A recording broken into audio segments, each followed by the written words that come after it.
अलियान को पुलिस पकड़ कर लेकर चली जाती है। अब अलियान के साथ क्या कुछ हो सकता है, क्योंकि अलमास बेगम अभी भी अपनी हरकतों से बाज नहीं आती और वो हार नहीं मानती। अलियान अब अलमास बेगम के साथ क्या कुछ करेगा, अगर ये सब कुछ पता चलता है आसिम को, तो आसिम का क्या रिएक्शन आ सकता है। आसिम भी अपनी माँ को बार बार मना करने की कोशिश कर रहा है, बार बार उससे कहते हैं कि माँ जी आप इन हरकतों से बाज आ जाएं, इससे आपको नुकसान हो सकता है। एक माँ के लिए एक इशारा ही काफ़ी होता है कि पूरा का पूरा इसका जो घर है ये मुकम्मल तौर पर बर्बाद हो चुका है, इसकी बेटियों की इज्जत खाक में मिल चुकी है, तो इसे सुधर जाना चाहिए था। लेकिन जो अपनी हरकतों से बाज नहीं आती और अपनी गलतियों से नहीं सीखती, अगर अलियान जेल से बाहर आता है तो उसके बाद अलियान क्या हशर अलमास बेगम का करने वाला है। सुंबल ने बहुत बड़ी कुर्बानी दे दी है। कोई भी लड़की जहाँ पर और होती तो वह इसका जुल्म बर्दाश्त ना करती, जिस हिसाब से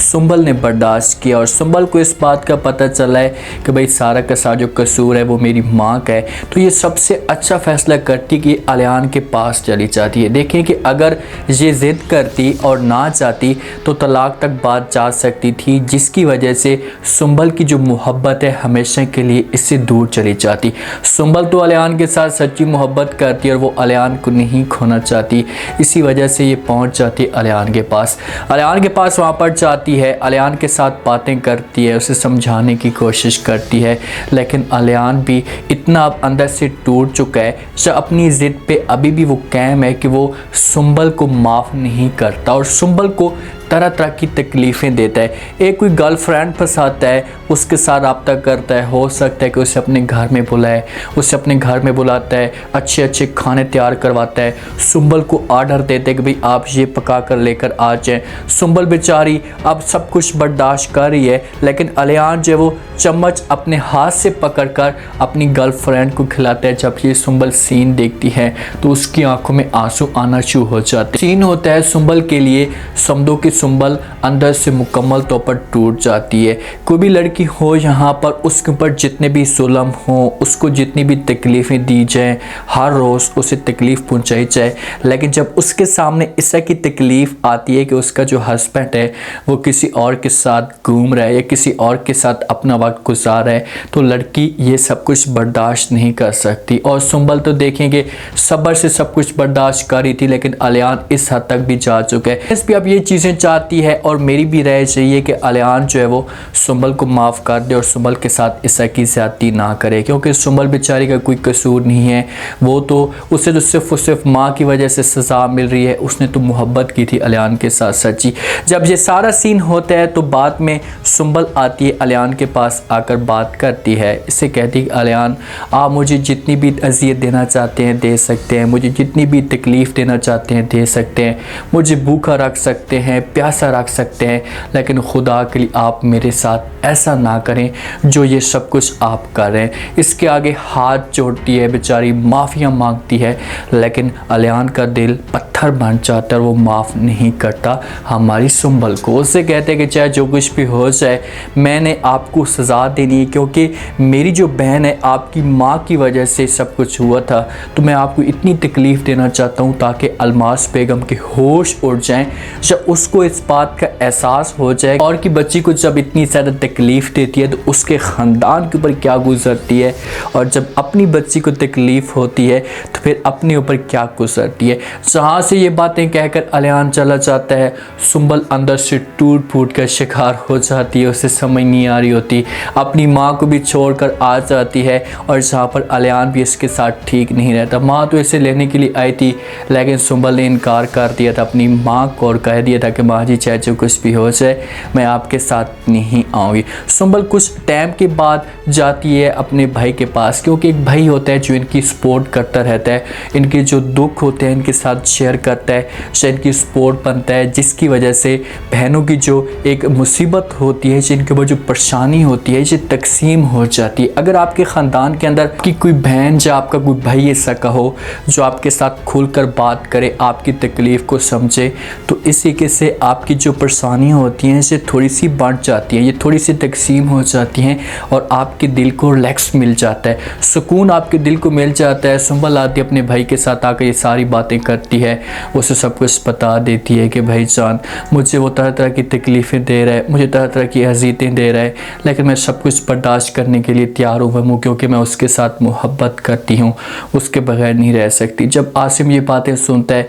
तो वो सुंबल को समझाने की कोशिश करता और कहता है कि कोई भी होता है इस जगह पर तो ऐसे ही करता, क्योंकि उसके साथ भी ज़्यादती हो चुकी है, उन लोगों को भी बड़ी तकलीफ़ मिल चुकी है। लेकिन मैं चाहूँगा और जाकर उनसे माफ़ी मांगूंगा तो मुझे पूरा यकीन है कि वो मेरी बात मान लेगा और मुझे हमेशा के लिए माफ़ कर देगा और आपको भी माफ़ कर देगा। जिस वक्त सुंबल ये बातें सुनती है तो वो अपने भाई को कहती है कि भाईजान आपको जाने का कोई भी फ़ायदा नहीं है, अगर आप वहाँ पर जाएंगे भी सही तो कभी भी वो माफ़ नहीं करेगा, वो मुझे अजियत देगा, मुझे तकलीफ़ देगा और इस बुनियाद पर उसे सुकून मिलेगा, वरना उसे सुकून नहीं मिलेगा, क्योंकि उसने सब कुछ ठान लिया है। आसिम तो बेचारा कुर्बानी देने के लिए तैयार है अपनी बहनों के लिए, वो तो ये सब कुछ करना चाहता है कि किसी तरीके से अलियान के साथ बैठकर बात की जाए, उससे माफ़ी मांगी जा सके। लेकिन सुंबल को सब कुछ सामने वहाँ से नज़र आ रहा होता है कि भाई ये बंदा अब कभी भी मुझे माफ़ नहीं करेगा। अलमास बेगम अपनी हरकतों से बाज नहीं आती। एक बंदा होता है कि यार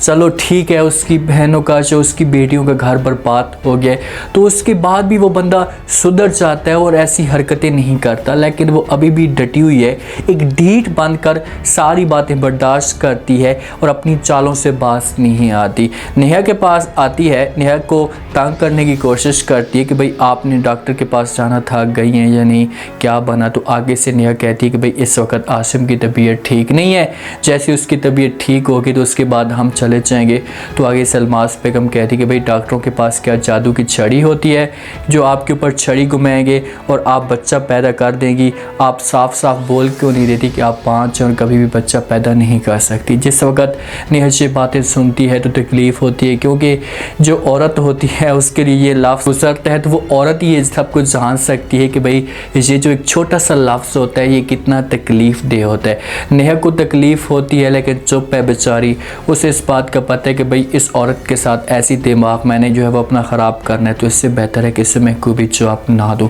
नेहा यहाँ से चली जाती है, लेकिन अलमास बेगम हो सकता है कि इसे जो वो ब्लैकमेल करने की कोशिश करे कि भाई आपके पास 2 से 3 माह हैं, अगर आपने हमें खुशखबरी ना दी तो मैं अपने बच्चे के लिए जो वो कोई और लड़की देख सकती हूँ या ढूंढ सकती हूँ। लेकिन ये अगर जाती भी है आसिम के सामने इस तरह की बात करती है तो आसिम कभी भी अब नहीं मानेगा। उसे पता है कि भाई सारा जो कसूर है मेरी माँ का है और कभी भी मैं अपनी माँ की बात मानकर अपने घर को बर्बाद नहीं कर सकता। और आगे जाकर आप लोगों को ये चीज़ें दिखाई भी जाएंगी कि नेहा के अंदर कोई ऐसा फॉल्ट नहीं होगा, अगर कोई फॉल्ट निकलता भी है ना तो वो आसिम के अंदर होगा। तो अलमास बेगम को बच्चे की वजह से भी सज़ा मिल सकती है, क्योंकि बच्चियों की वजह से तो उसे सज़ा मिल चुकी है, एक बच्चा रहता है, अब इसकी वजह से भी इसके ऊपर कोई बड़ी मुसीबत आ सकती है। अलमास बेगम जाती है पार्लर के लिए, जब घर में वापस आती है तो इसके सामने आसिम खड़ा होता है। आसिम पूछते अपनी माँ से कि भाई कहाँ गई थी, तो आगे अलमास बेगम कहती कि भाई तुम कौन होते हो पूछने वाले,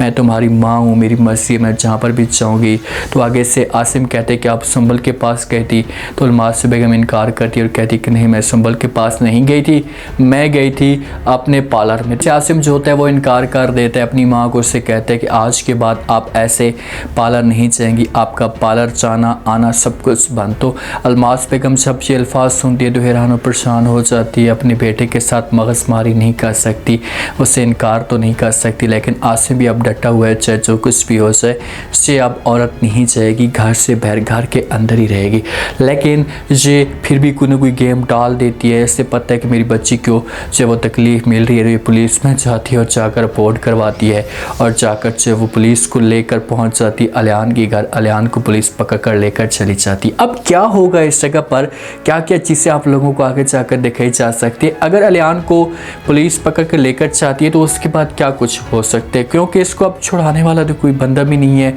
सुंबल सिर्फ एक ही है। और देखना कि सुंबल अपने भाई को बोलेगी आसिम को कि भाई मुझे चाहे वो कोई भी अलियान के साथ दुश्मनी नहीं रखनी, आप ऐसा करेंगे चाहे, और जाकर पुलिस को सब कुछ बता बता दें अलियान का कोई कसूर नहीं है, मैं इसे जो वो माफ़ करना चाहती हूँ, या जो बात भी होगी अपने भाई को राज़ी कर लेगी और भाई जो वो अलियान को घर में लेकर आ जाएगा। और ऐसा अलियान को फिर इस बात का एहसास होगा कि यार मैं सुंबल के साथ जो कुछ भी कर रहा हूँ उसे गलत कर रहा हूँ। अंबर भी पहुँच जाती है एहसन के घर, उन्हें जाकर धमकियाँ देती है कि भाई कहाँ हैं, उन्हें बुलाओ, आगे से हो सकता है कि इसके वालिदैन जैसे कोई भाई आ जाए। वो रोकने की कोशिश करते हैं अंबर को, लेकिन इसके दिमाग के अंदर भी इतना गुस्सा चढ़ा होता है कि इसे कहाँ से बातें सुनती है। उम्मीद है आज का रिव्यू, आज के टीजर आप लोगों को पसंद आया होगा। आपने कमेंट सेक्शन में अपनी कीमती लास्ट में आपको क्या लगता है, क्या नेक्स्ट एपिसोड में कोई बड़ा ट्विस्ट आप लोगों को दिखाया जा सकता है, क्या क्या चीज़ें हो सकती हैं आने वाले के साथ में, क्या जहाँ पर जो है वो अब अलियान के साथ जो कुछ हुआ है तो क्या अलियान को पुलिस हमेशा के लिए पकड़ कर लेकर चली जाएगी,